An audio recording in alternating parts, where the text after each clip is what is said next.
Hello everybody, welcome back to the channel. If you're new here, my name is iGeekTech, and today we're going to be diving into something that I've been using for a while. This is my personal iPhone 15 Pro, and the big question is it still worth it today, and does it still hold a solid value? Let's talk about it. First things first, let's talk about the design. The iPhone 15 Pro still holds up in the year 2025 with Apple's premium titanium frame, which actually debuted this year. It's lightweight, very durable, and very premium feeling. The glass is a ceramic shield. I do have a screen protector. It does have a little crack off, just basic use. And I believe it's still really great to this day. I mean, we haven't really jumped much since we're on the iPhone 16 Pro, which is basically this design, except it has like a camera control button.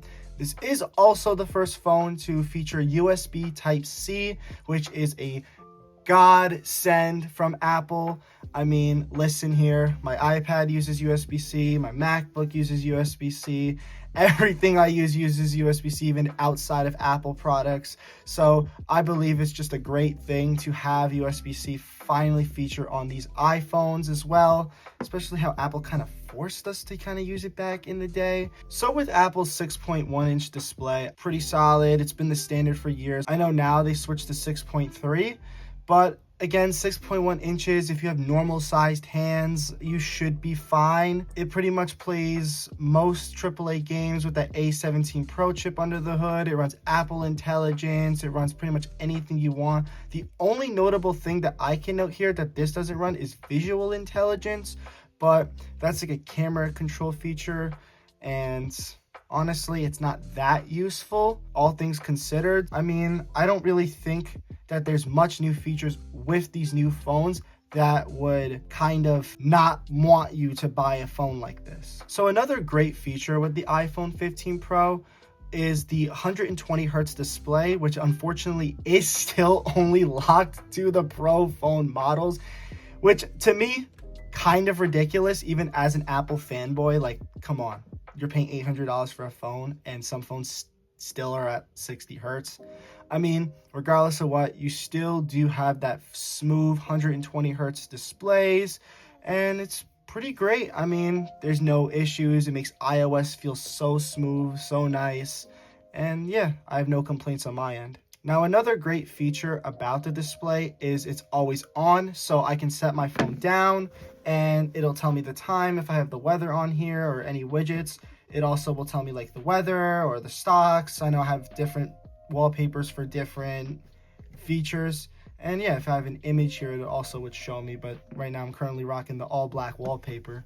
So when it comes to the camera, it does have the 3-lens design that's been introduced since the iPhone 11 Pro. So nothing like special here with the camera design. It has substantially gotten bigger over time, and it's kind of annoying with the camera bump, but unfortunately, like if you're used to an iPhone, most of the time you're rocking a case anyway, so you don't really feel it. But the cameras are stunningly amazing for a phone, especially being this thin and light. It has a 48 megapixel main sensor and perfectly great for low light performance, and has amazing 2x zoom capability, similar to what they're doing on the iPhone 16e, which I will mention later on in the video. It has a 12 megapixel wide lens and a 3x 48 megapixel telephoto lens. Now, I say 3x like that because if you had the Pro Max, you actually got a 5x lens, which makes this the last iPhone Pro to have a 3x telephoto zoom lens. So when it comes to battery life, I actually got this phone on launch day, and I haven't really had any issues with it.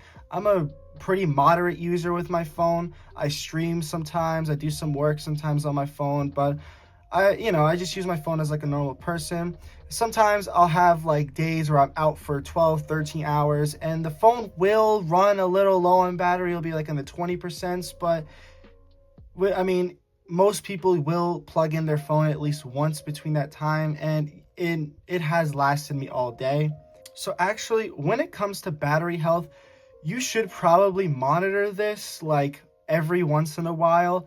Now, my maximum capacity is 89%. So basically what that means is my phone can only charge up to 89% of its original capacity. So I know it might show 100% on the screen, but it only has 89% of that original charge. So if you are looking for something like this, you might have to ask the seller or just make sure you take a look at that battery health, because once it's close to 80%, or if it's under 80%, your phone will start to slow down or experience hiccups or random shutdowns. This is basically Apple's way to basically protect the phone from overexerting a charge, and it can run optimally. But unfortunately, there's that con to it. Obviously, here's the real question.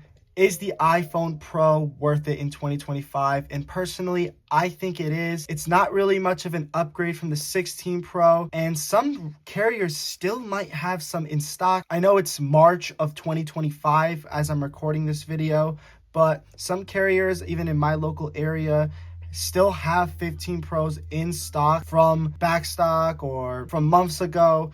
And honestly, like, if you can find a great deal to a carrier, do it. I mean, you'll have a brand new device that's honestly really solid. But my bet would probably be on websites like Swappa, eBay, or Facebook Marketplace if you really are trying to find a good deal. And these phones actually go for about $550 to $600 on these websites, which leads to my point. The iPhone 16e is starting at $599. So with the iPhone 16e, you get one camera. I know it's a 48 megapixel camera, dual camera, where you get the 1X and the 2X. You only get 60 hertz. You don't get MagSafe. MagSafe is like a magnetic ring that's behind the phone where you can stick to your phone like this and it holds on. It's great for charging, great for webcam mounts, great for nightstand mounts and stuff like that. And honestly, it's a really useful feature. And I'm still surprised that the iPhone 16e doesn't have this feature. I mean, it was introduced in the iPhone 12. But regardless of what, I believe that for a price that's similar to this phone, just get this phone. You're 1 year behind, yeah, and you might have like 90% battery health, but you just get that 120 hertz display, all day battery life.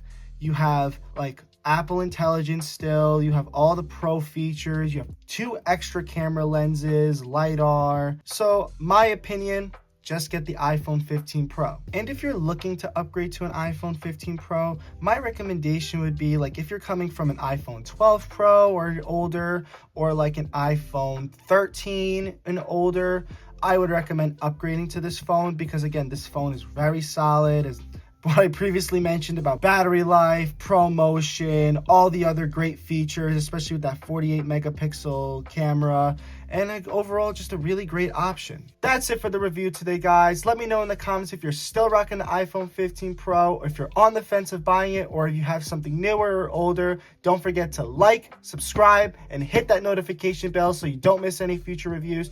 Thanks for watching, and I'll see you guys in the next one.